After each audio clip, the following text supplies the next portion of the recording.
Welcome to the 25th Hour podcast, where successful business owners talk about the magic of creating a 25th hour every day. I'm your host, Lisa Crilly Malice. We've all been there. Your calendar's in great shape, your to-do list is done, you are totally in the zone. All the balls that you have in the air are being easily juggled. And then something changes. And all of a sudden, chaos reigns. This is the podcast that will help you learn to up-level your time management strategies so you can get back in control of your day and make an extra hour, your 25th hour, a reality every day. Today, my guest is Megan Patton. Megan is a business strategist who's been a management consultant, trainer, and business coach for most of her career. She spends her time working with businesses to help define and implement strategies that enable peak performance and growth. You may be wondering, how in the world does Megan do this?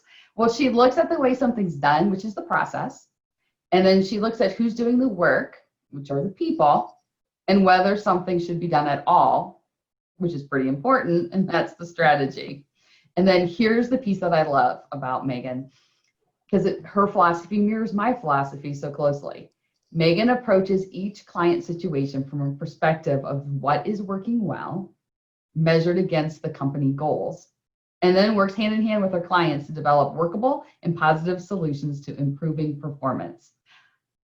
So welcome, Megan. I'm so excited. Thank you for coming. Thank you for sharing your time with us today. Absolutely. I'm thrilled to be here, Lisa. Yay. So we've known each other for years. Yep. And I am always impressed by your ability to see the opportunities in your clients' businesses. So I know my guests are going to get great value from you today. So let's start with time.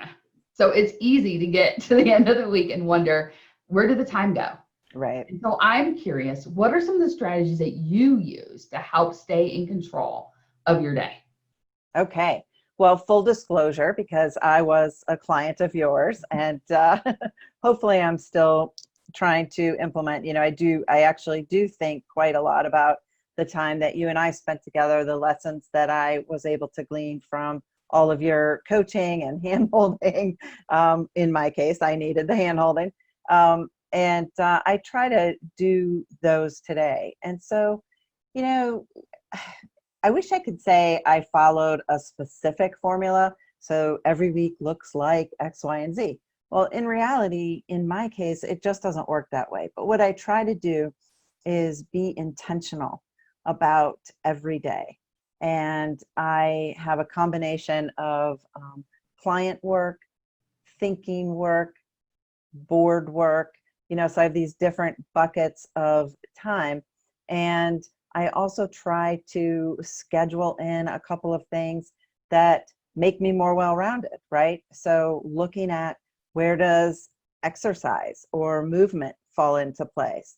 I have to put that in my schedule very intentionally because, as you know, Lisa, pre-COVID, this was my life, right? Just as with you, we do a lot of our client work via Zoom. So from that perspective, it hasn't changed. What's changed for me is I'm not going out. So I'm moving less. And so I really have to schedule that in. So I do block as much as I can. I block in my thinking time. I'll use my calendar and schedule an appointment for exercise. I put it in my calendar so that I don't allow a client to book over that time. I try really hard to preserve that thinking time. And, I used some of the tricks that you taught me about kind of finding where that biological prime time is. And, I know that I think pretty well first thing in the morning. So I try to put those blocks of time where I can sit, read something, think about it, or I'm creating a new program, or I'm writing articles, or I'm getting ready to shoot a video. So I need to have my notes for that video. That, for me, it happens the best early in the morning. Did I even answer your question? You totally did. Because you're being intentional about Right. scheduling things into your day. And then you're also being intentional around what time of day you're scheduling them. Yes. So if you know your biological prime time is best in the morning, and that's the time that's your best thinking time, what are the type of things that you schedule in the afternoon? That's a great question. Afternoon, that's where I try to infuse kind of, those things that bring you joy. So one of the things that I really hold dear and I truly believe is that work-life balance is a myth, right?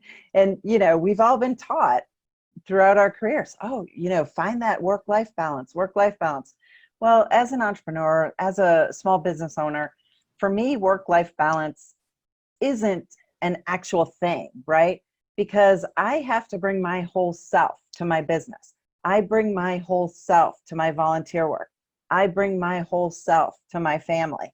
I can't just say, okay, this is business and it's in this little block, and now I'm going to be a community volunteer and that's this little block.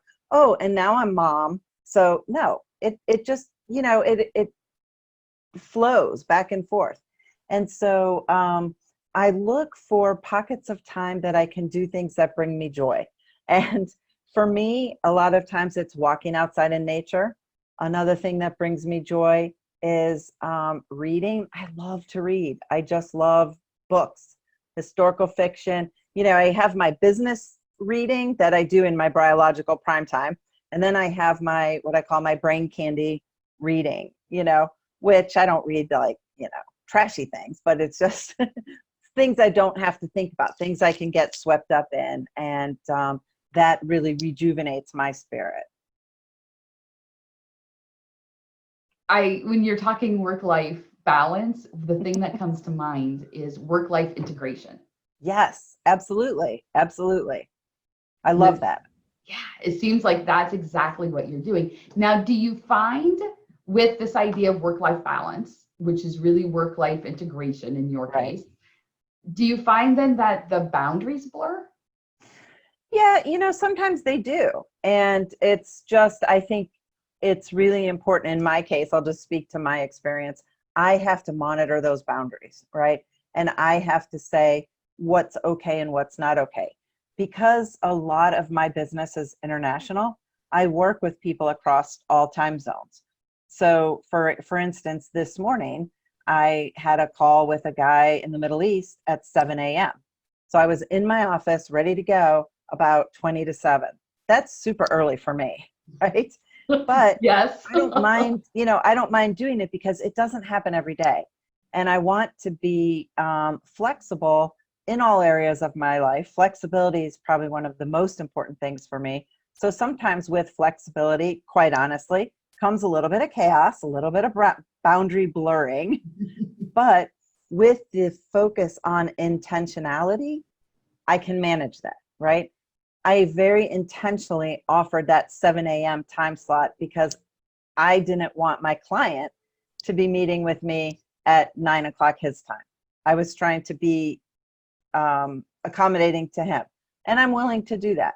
It doesn't happen every day, right? It's if I was getting to the point where every single day my days were starting at 7 a.m. and then ending, say, California time, at 9 p.m., I couldn't do that. I couldn't keep that up.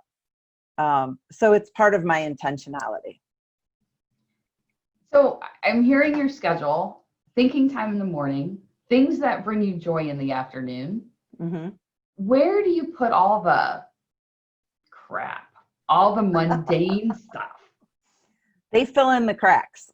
So um, I this is an area that I could get better at, right? Because I don't often schedule it, but I might have, say, a 15-minute block in between clients or a half hour, something where I don't really have enough time to engage in something significant, but I will take care of answering emails, checking my voicemails, doing, monitoring my to-do list of all the little things that I said I would do.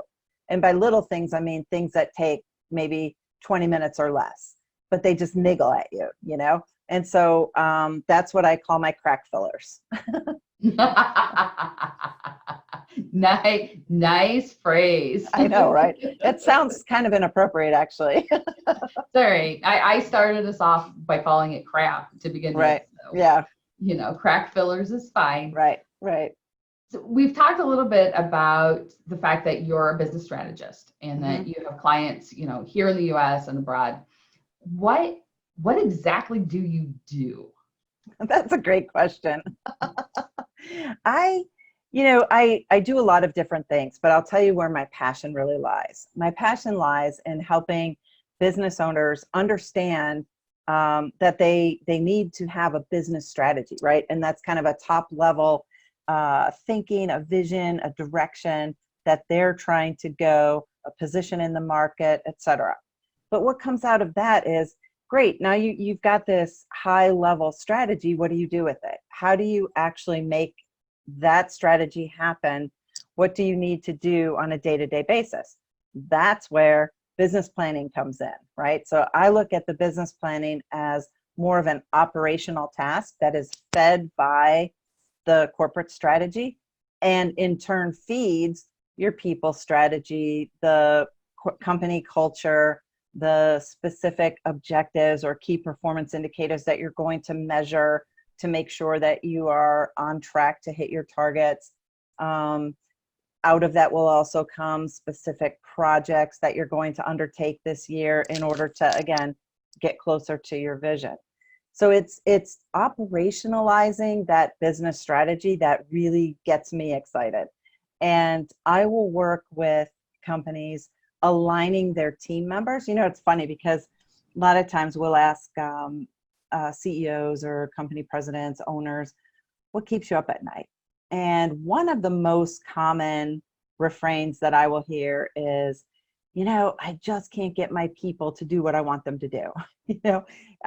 My business would be great if I just didn't have to worry about the people. Well, people are your biggest asset, right? People are what makes your company run. And so the company owner has to be in alignment with their people. He or she has to totally understand what motivates their people, what drives their people, what gets them excited. When that understanding happens, you're halfway there. The other half is, do your people actually know what you expect of them? And this seems so simplistic, right? I mean, you, Lisa, as a business owner, and you've got people that you manage, right? You're like, well, duh. Can't they read my mind?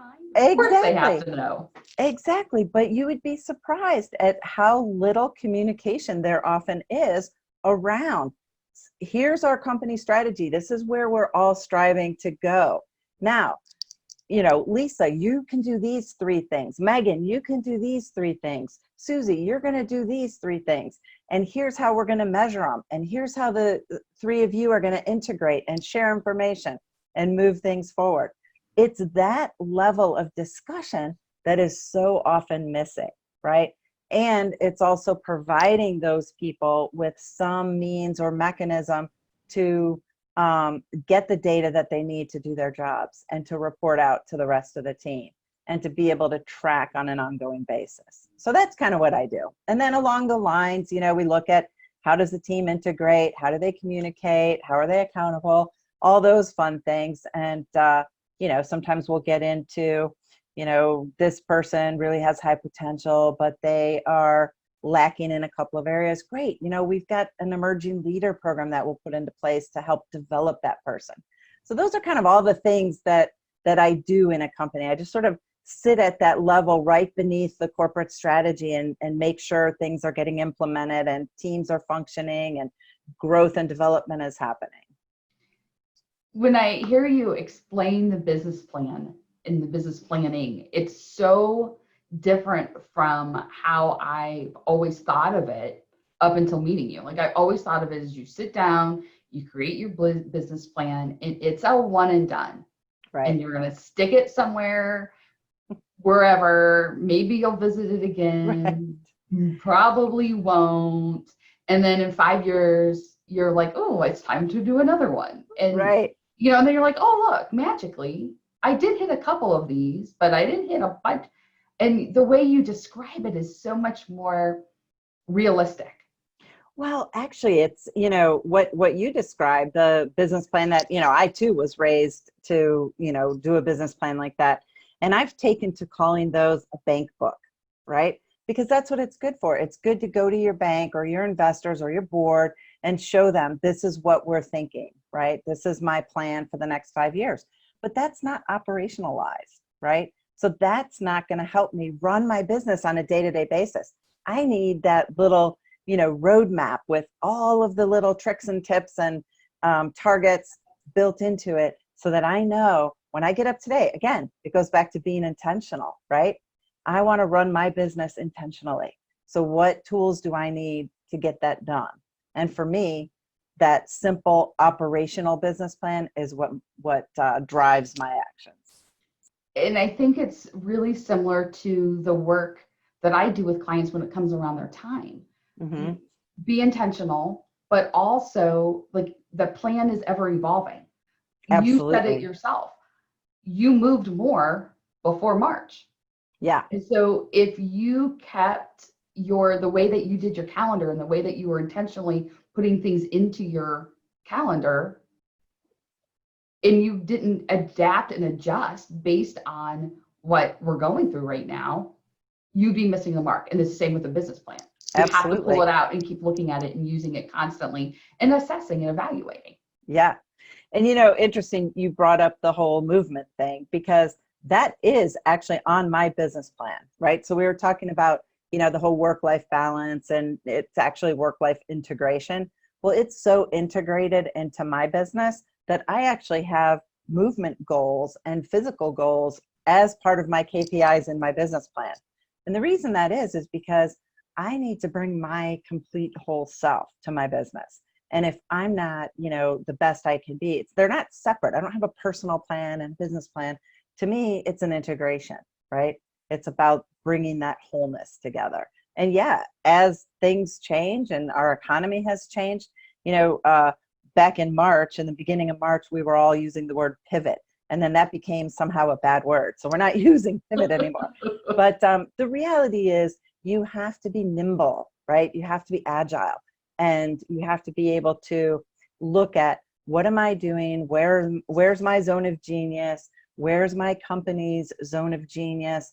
And how can we adapt, move to meet whatever the market conditions are at the time, right? And that's not saying let's get into a completely reactive mode, but it's being able to simultaneously do what you do best and then think about how am I going to deliver that to my clients given our current situation. And you've seen companies that make alcohol, right? They're whiskey distillers and this or that. They're suddenly pumping out hand sanitizer. They're able to take their zone of genius and adapt it to market needs. People wanted hand sanitizer maybe as much as alcohol. I'm not quite sure because I know alcohol sales went up too during the pandemic. But it's that kind of thinking. It's being broad enough to look at, how can we adapt and move and meet the needs of our clients? And when you talk about your clients, what I'm wondering is who's your favorite type of client to work with? Oh my gosh, that's where I'm really bad. People will say, oh, as a consultant, you need to have your ideal client and you need to have this customer avatar and blah, blah, blah. And I'm really bad at that because I fall in love with everybody. So my focus is really from the small business side up to the mid-market size. I love business. I have a passion for business. I love, when I meet a new business owner, I just pepper them with questions. And it comes from a place of genuine curiosity. I love to look at the mechanics of how do you work your business? Who are your customers? What are your products and services? I mean, I just get so engaged with that. I'm not a huge, big company corporate type. So definitely that's out. But I like working with clients where either the owner or the president has that level of control. They're the decision maker. They might have one or two layers of people reporting to them, but it's not a massive bureaucracy, right? on the other side of things too, I have a passion for women business owners. You know, Lisa, as you know, you and I are both extremely involved with NABO, and women business owners are one of my true passions. I want to see women be successful in the businesses that they run. And so in my women-owned business side, I'll work still with the small to mid-sized companies, but I also do a lot of work with solopreneurs. So women who are just on their own, they're starting out, they need a business plan too, right? They need to think through that strategy. While they might not have as much team interaction as some of the larger companies, they still, everything else is the same, right? They still have a product or service that they're trying to get to market, that they're, you know, they have goals and visions for their company that they need to figure out, how do I take that long-term vision and turn it into what I'm doing today? So long answer to who my ideal client is, but I just love business. Right. Right. And I love how you share, I just fall in love with everybody. And knowing you as well as I do, I know that that's so true. Well, But I know. How many times have I called you and I said, I just met this really cool business. Like, let me tell you about it. You know? I know, like, so I do know that you love people. And I think that's what sets you apart from people in your space in general. You love your clients. You are personally invested in their success, not to the point where you're enabling or Right. hand-holding, but you are giving them everything you have. And having been the person in the room with you when we are at a conference and I can hear your side of a conversation with a client, I know you're giving them everything you have, and it's a lot. It just sets you apart. Oh, And so, yay. yay. Yeah. Yeah, I love it. It makes me happy. And you can tell, you've seen me get totally geeked out Yes. where, you know, it's just sort of this adrenaline rush. And I'm like, you know, ideas are just ping ponging in my head. And I want to try to get them all out. Right. And that's, again, that's what sets you apart in what you do and makes you so, so very interesting and special. Thank you. You're welcome. Now, you know, the title of the podcast is the 25th hour. Mm-hmm. And as you are more and more intentional on how you're spending your time, you are, in effect, creating more time. How would you use that extra hour that you're creating every day? You know, that's a great question. And I think it's one of those it depends moments, right? It depends on what's happening at the time. Right now, it's summer. I would like to use that extra hour to go to the beach and just sit. I love water. Water gives me energy. I would love to just go and kind of pull up my chair right to the edge and just put my feet in.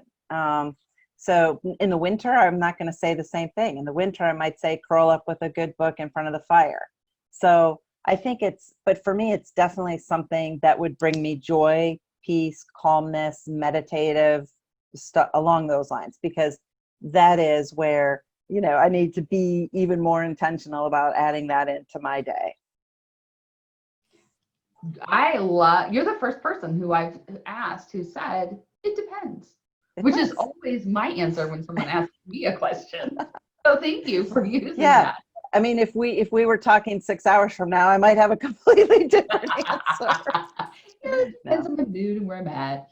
But it does, you know? But you're choosing things that bring you joy. Right. Absolutely.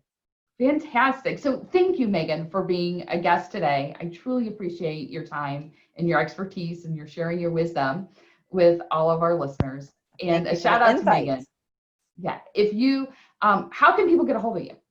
So people can send me an email at mpatton, Patton, at odastrategy.com. You can check out my website at www.odastrategy.com, or you can give me a call, 440-655-4755. I don't stand on ceremony, so go ahead, give her a call. Go ahead, call me. Yes, and I would, I would love to offer people a, if they wanted to get in touch with me, I'd be happy to send you a little white paper that I have on simple strategic planning. So that's my gift to your listeners.